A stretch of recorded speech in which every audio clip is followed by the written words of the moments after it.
សុំទោសខ្លួនឯងហត់នឹងធ្វើជាមនុស្សរងមាំគ្រប់ពេលវេលាហត់នឹងធ្វើជាមនុស្សដែលតែងតែបដិសេធជំនួយអ្នកដទៃហើយតែងតែប្រាប់គេថា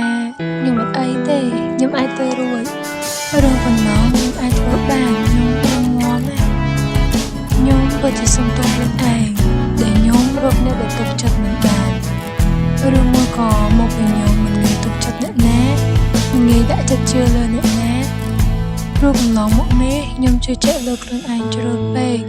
ខ្ញុំជឿថាខ្លួនឯងមិនអីទេគឺអាចដើរទៅមុខបានអាចតស៊ូទៀតបានហើយខ្ញុំនឹងធ្វើជាបង្អែកសម្រាប់ពួកគេប៉ុន្តែរហូតមកដល់ពេលមួយខ្ញុំបានដឹងថាខ្ញុំហត់នឹងឈររងមាំហើយធ្វើដោយមិនអីធ្វើដូចគ្មានរឿងអ្វីកើតឡើងតតែសោះ